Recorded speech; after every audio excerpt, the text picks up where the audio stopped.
Om Swastiastu. Assalamualaikum warahmatullahi wabarakatuh. Salam nama budaya, salam sejahtera untuk kita semua. Perkenalkan, nama saya Gusti Mandara Jendra Arya Guna dengan NIM 24095 1157 dari kelas D. Di sini saya akan menjelaskan materi tentang tuberkulosis pada sapi dengan mata kuliah ilmu penyakit bakteri dan jamur.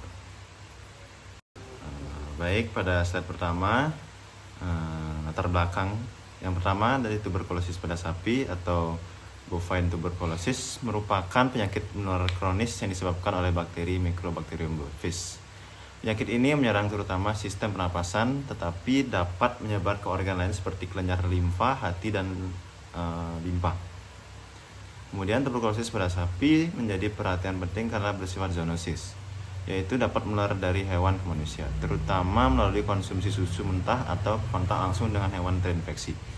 Selain berdampak pada kesehatan masyarakat, tuberkulosis pada sapi juga menimbulkan kerugian ekonomi yang cukup besar bagi peternakan. Kerugian tersebut meliputi penurunan produksi susu dan daging, dan biaya pengendalian penyakit, serta pembatasan lalu lintas dan perdagangan ternak. Oleh karena itu, pemahaman mengenai penyakit tuberkulosis pada sapi sangat penting untuk mendukung upaya pencegahan dan juga pengendalian yang efektif.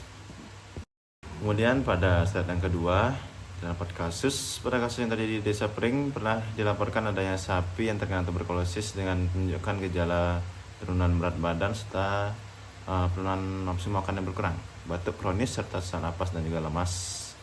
Penularan tuberkulosis pada sapi umumnya terjadi melalui udara atau aerosol yang mengandung bakteri Mycobacterium bovis pada saat sapi yang terinfeksi batuk atau bernafas. Selain itu, penularan juga dapat melalui pakan, kemudian air liur, dan juga peralatan kandang yang terkontaminasi dari tuberkulosis ini. Dalam beberapa kasus, penularan dapat terjadi dari induk ke anak melalui susu. Kemudian di slide yang selanjutnya di pembahasan. Tuberkulosis pada sapi ini merupakan penyakit yang berkembang secara perlahan dan bersifat kronis. Setelah bakteri masuk ke dalam tubuh, bakteri akan berkembang di paru-paru atau kelenjar limfa dan membentuk lesi berupa nodul tuberkel. Seiring waktu, lesi ini dapat menyebar ke organ lain dan mengganggu fungsi tubuh, yang dimana nantinya menyebabkan di sapinya itu mengalami penurunan berat badan serta nafsu makan yang berturun. Gejala klinis yang dapat diamati antara lain penurunan berat badan secara bertahap, lalu kemudian nafsu makan yang berkurang, serta penurunan produksi susu apabila dari sapi tersebut menghasilkan susu atau daging.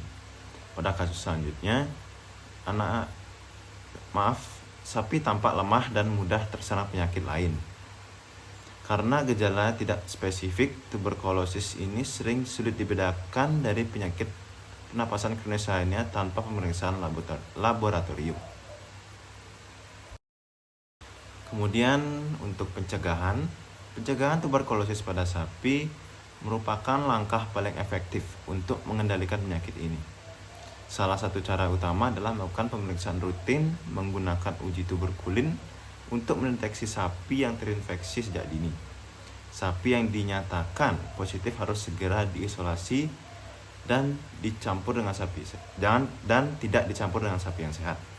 Selain itu, penerapan biosecurity yang baik sangat penting untuk menjaga kebersihan kandang, seperti menjaga kebersihan kandang serta memperbaiki ventilasi, mengatur kepadatan ternak agar tidak terlalu tinggi. Nah, kemudian pengawasan lalu lintas ternak juga perlu dilakukan untuk mencegah masuknya sapi infeksi dari luar peternakan. Kemudian untuk susu yang dihasilkan harus dipasteurisasi sebelum dikonsumsi guna mencegah penularan ke manusia, karena penyakit tuberkulosis ini penyakit yang tergolong zoonosis. Pada slide selanjutnya, untuk pengobatan tuberkulosis pada sapi umumnya tidak direkomendasikan. Hal ini disebabkan oleh lamanya waktu pengobatan serta biaya yang cukup tinggi dan juga resiko muncul resistensi bakteri terhadap antibiotik. Selain itu, sapi yang telah terinfeksi tetap berpotensi menjadi sumber penularan bagi ternak lain. Langkah yang paling dianjurkan dalam pengendalian penyakit ini adalah pemotongan bersyarat atau kulik terhadap sapi yang positif tuberkulosis. Tindakan ini bertujuan untuk menghentikan penyebaran penyakit dan melindungi kesehatan ternak serta manusia yang nantinya mengonsumsi daging sapi ini. Kemudian untuk slide selanjutnya yaitu kesimpulan. Tuberkulosis pada sapi merupakan penyakit menular kronis yang berbahaya dan berdampak luas terhadap kesehatan hewan, manusia dan juga ekonomi peternakan. Penyakit ini sulit dideteksi pada tahap awal dan tidak dianjurkan untuk diobati.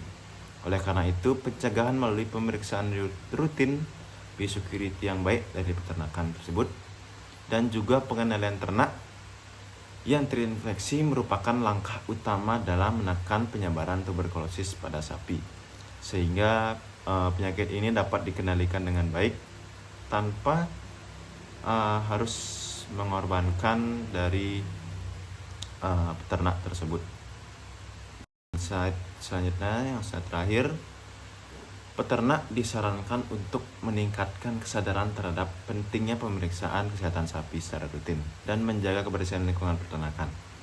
Kemudian dari segi pemerintah diharapkan dapat memperkuat program pengendalian tuberkulosis sapi melalui pengawasan, kemudian ada edukasi dan dukungan kebijakan, serta kepada masyarakat juga diimbau untuk mengonsumsi produk susu yang telah dipasteurisasi serta meningkatkan pemahaman mengenai penyakit zoonosis demi menjaga kesehatan bersama.